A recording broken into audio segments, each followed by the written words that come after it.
The descent of the demonic master episode 2। Chapter के start में हमें जिन्हो दिखता है जो उस बच्ची के साथ बैठ के कोक पी रहा है। बच्ची बोलती है कि तुम्हें देखकर तुम एक नाइट जो शाइनिंग आर्मर में मुझे बचाने आए हो वैसे दिख रहे थे। बच्ची कहती है कि तुमने कहा था कि तुम अब कल घर जाने वाले हो, काश मैं भी बाहर जा सकती।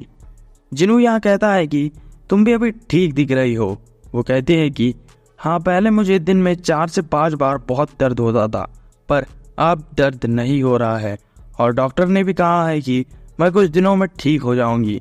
शायद उस झटके की वजह से मेरा हार्ट दर्द करना बंद हो गया है। जिन्हों सोचता है कि ऐसा नहीं है, तुम्हारा QI फिर से नॉर्मल हो चुका है। वो बच्ची बोलती है कि थैंक यू और तुम ऐसे ही हेल्दी रहना। मैं होप करती हूँ कि हम कभी हॉस्पिटल छोड़ के किसी और जगह मिले। जिन्हों यहाँ अपने घर जाता है जहाँ उसकी मॉम खाना बना रही है और वो अपनी बहन से मिलता है। उसकी बहन बोलती है कि मैं थोड़े दिनों के लिए जापान टूर पे क्या गई, तुम्हारा एक्सीडेंट हो गया और तुम हॉस्पिटल में हीरो बनने की ट्राई कर रहे थे। तुम्हें क्या लगा तुम एक हीरो हो? पर जिन्हों उसकी बात नहीं सुनता। वो सोचता है कि मैं इस पार्ट को ज़्यादा मिस नहीं कर रहा था। जिन्हों सोचता है कि पास्ट टाइम लाइन में उसकी छोटी बहन गांग एन यूंग किसी एजेंसी गई थी सेलिब्रिटी बनने के लिए। उसकी मॉम कहती है कि जिन्हों ने एक बच्ची को बचाया और अब सब ठीक है, पर एन यूंग बोलती है कि आपको इसे डांटना चाहिए। उसकी मॉम बोलती है कि मैंने इसे पहले ही समझा दिया है और अब तुम इसे बॉदर करना बंद करो और जिन्हों कल तुम्हें स्कूल जाना है तो तैयार हो जाओ। जिन्हों अपने रूम में जाता है जहां वो सोचता है कि मुझे अभी फिर से स्कूल जाना होगा नॉर्मल लाइफ जीने के लिए। वो स्कूल के लिए तैयार होता है, पर वो जैसे ही स्कूल जाता है उसी दिन उसका एग्ज़ाम है जिसमें उसे कुछ भी नहीं आता, क्योंकि लास्ट टाइम जब वो स्कूल गया था वो 50 साल पहले था। इसी वजह से अभी उसे कुछ भी याद नहीं है। जिन वो अपनी पेंसिल से तुक्के लगाकर एग्ज़ाम लिखता है और जब वो एग्ज़ाम फिनिश करके बाहर जा रहा होता है तो तभी उसे कुछ बच्चे रोक कर उसके साथ बात करने लगते हैं, जिनमें से जिन्हों सिर्फ एक बंदे को पहचान पा रहा था। वो लोग जिन्हों को PC रूम के लिए इन्वाइट करते हैं। जिन्हों इनके साथ जा रहा होता है तो उसे याद आता है कि ये वही बंदे हैं जिनके साथ जिन्हों वीडियो गेम खेलता था और अब उसे फाइनली नॉर्मल फील हो रहा है। जिन्हों अब इस मॉडर्न वर्ल्ड को अडेप्ट करने लगा है जहाँ वो अपने दोस्तों के साथ वीडियो गेम्स खेलता, टीचर की डांट सुनता और अपनी फैमिली के साथ एंजॉय करता। उसे लगने लगता है कि अब उसके अंदर की रेड टिमन की पर्सनैलिटी वैनिश हो गई है और अब वो अपनी नॉर्मल लाइफ जी सकता है एज गांग जिन्हों। और ऐसे ही कुछ टाइम बीत जाता है। हम देखते हैं कि जिन्हों अभी भी अपनी ग्रेड्स को अच्छे नहीं ला पा रहा है। उसे लगता है कि उसे फिर से एलिमेंट्री स्कूल से स्टार्ट करना होगा। उसका दोस्त पीछे से बोलता है कि मैंने तुझे टीचर रूम से बाहर आते देखा है, क्या तू भी एग्जाम फेल हो चुका है? और तू तो गेमिंग में भी बहुत बुरा है, पढ़ाई छोड़कर उसे प्रैक्टिस क्यों नहीं करता? जिन्हों सोचता है कि ये बहुत ही ज़्यादा अनोइंग है, क्या इसे मैं नॉकआउट कर दूँ? पर तभी एक आवाज़ आती है। सब लोग देखते हैं कि 3 लोग मिलकर पार्क यूमिन नाम के एक लड़के को बुली कर रहे हैं। जिन्हों उन बुलीज में से एक बंदे को पहचान लेता है। इसका नाम है चो यूंग सू। ये एक फेमस स्कूल बुली है जिसे कोई नहीं रोकता, क्योंकि इसके ग्रैंडपा इस स्कूल के चेयरमैन हैं। वो उस बुली हो रहे बच्चे पे तरस खाता है, पर उसके पास उसे बचाने का कोई रीजन नहीं है, तो वो वहां से जाने लगता है। पर वो बुली इस बच्चे को क्रिपल्ड बुलाता है, जिसे सुनकर जिन्हों को अपना पास्ट याद आता है और वो वहीं पर रुक जाता है। वो लोग उस बच्चे को और भी ज़्यादा मारने लगते हैं और उसे और भी ज़्यादा हैरास करने लगते हैं। वो उसे एक बकेट ला के देते हैं और कहते हैं कि इसमें जो गंदा पानी है उसे तुम्हें टीचर के ऊपर फेंकना होगा। पर वो बच्चा डर के मारे इधर उधर देखता है, पर कोई भी उसकी हेल्प करने नहीं आता, जिससे वो बच्चा और भी ज़्यादा डिप्रेस हो जाता है। वो बंदे उसके ऊपर वो पानी फेंक देते हैं, पर तभी हमारा MC उन्हें रुकने के लिए कहता है। हम देखते हैं कि जिन्हों उनसे कहता है कि रुक जाओ। चोइंग पूछता है कि तू कौन है बे? जिन्हों उस बुली हो रहे बच्चे को कहता है कि वो अपनी सीट पे वापस जाए, पर वो बच्चा कहता है कि मैं ठीक हूँ जिन्हों, मेरे लिए ये सब करने की ज़रूरत नहीं है। जिन्हों कहता है कि मुझे रिपीट मत करवाओ। चोइंग गुस्से से जिन्हों को गाली देता है और थप्पड़ मार देता है और कहता है कि तुझे इसमें घुसने के लिए किसने कहा है? तुझे मरना है क्या? चोइंग उसे थप्पड़ मारने लगता है, पर जिन्हों उसका हाथ पकड़ लेता है और कहता है कि आगे जो भी होगा उसके जिम्मेदार तो खुद है। चोइंग बोलता है कि तुमने क्या कहा? वो अपने पीछे देखता है जहाँ सारे क्लास के बच्चे उसे देख रहे हैं। चोयुंग अपने हाथ को हिला नहीं पा रहा था। वो जिनवू को किक करने की ट्राई करता है पर जिनवू उसे डिफ्लेक्ट कर देता है। वो चोयुंग के गले को पकड़ के उसके पेट पे किक करता है जिससे वो इमोबलाइज हो जाता है। जिनवू उसके गले के ऊपर अटैक करता है जिसकी वजह से वो बेहोश होकर नीचे गिरने लगता है। चोयुंग के दोस्त उसके पास आकर उसे ले जाने लगते हैं पर जिनवू ने रोक कर कहता है कि तुम लोगों ने ये कचरा फैलाया है तो तुम ही इसे साफ करो। वो बच्चे डर के मारे उस कचरे को साफ करने लगते हैं।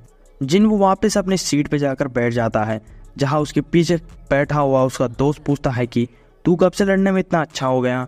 वो छोड़, पर तूने उससे पंगा क्यों लिया? तुझे पता है ना वो स्कूल के चेयरमैन का प्रेसिडेंट है। जिनवू बोलता है कि मुझे पता है। उसका दोस्त बोलता है कि उसे कोई टीचर भी कुछ नहीं कहता और वो इसे भूलने नहीं वाला। ये बहुत ही सीरियस मैटर बन चुका है। जिनवू बोलता है कि सब ठीक हो जाएगा।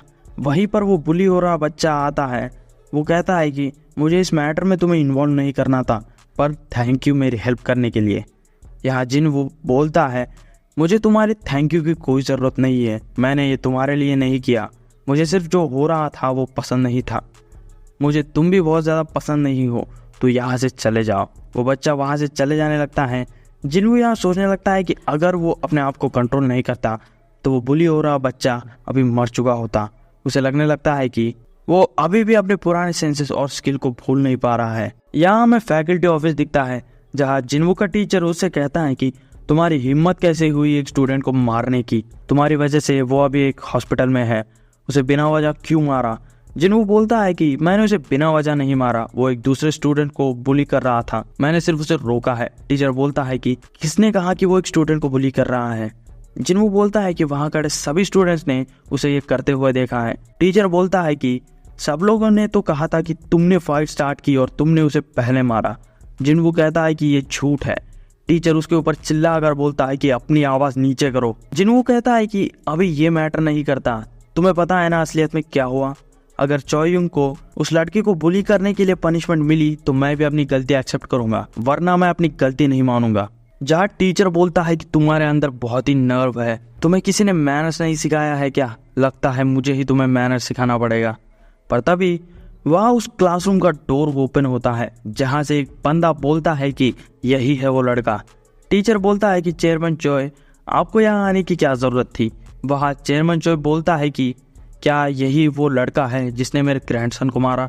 टीचर यहाँ बोलता है कि हाँ, ये लड़का झूठ बोल रहा है कि आपके पोते ने एक बच्चे को बुली किया है। चेयरमैन यहाँ बोलता है कि अगर ये जो कह रहा है वो सच है तो मेरे ग्रैंडसन के साथ जो इसने किया वो सही है।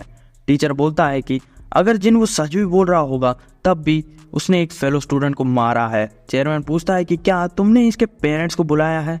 तो वो कहता है कि हाँ, मैंने इसके पेरेंट्स को बुलाया है। चेयरमैन बोलता है कि अगर तुमने उन्हें बुलाया है तो हमें उनसे ही बात करनी चाहिए। हमें इस स्टूडेंट को इंटरोगेट करने की कोई ज़रूरत नहीं है। यहाँ आगे हम देखते हैं कि जिनवू के फादर स्कूल पहुँच जाते हैं जहाँ एक टीचर उनसे कहता है कि मैंने जैसे आपको बताया है जिनवू ने एक स्टूडेंट को मारा और वो स्टूडेंट अभी करंटली हॉस्पिटल में है।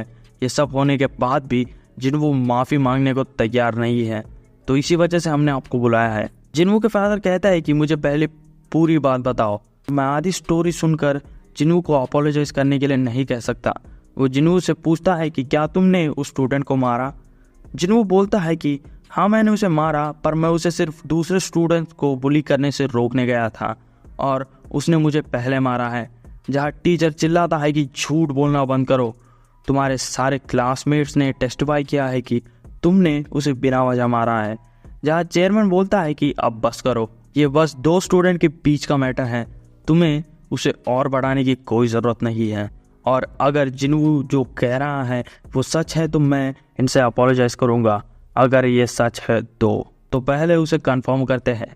जहाँ चेयरमैन उस बुली हो रहे बच्चे को बुलाते हैं और पूछते हैं कि क्या जिनवू जो कह रहा है वो सच है? क्या उसने तुम्हें बुली होने से बचाने के लिए मेरे पोते बैठा है क्या है? तो वो बच्चा कहता है कि ये झूठ है, जिसे सुनकर जिनवू शॉक में पड़ गया है और चेयरमैन के एक्सप्रेशन पूरी तरह से चेंज हो गए हैं। और हाँ गाइस, एपिसोड 2 लेट आने के लिए सॉरी। मैं दूसरे वीडियोस पे काम कर रहा था, इसी वजह से एपिसोड 2 थोड़ा लेट आ गया है, पर मैं प्रॉमिस करता हूँ कि एपिसोड 3 जितना जल्दी हो सके उतनी जल्दी मैं पब्लिश कर दूंगा। तो मिलते हैं एपिसोड 3 में, तब तक के लिए सायोनारा।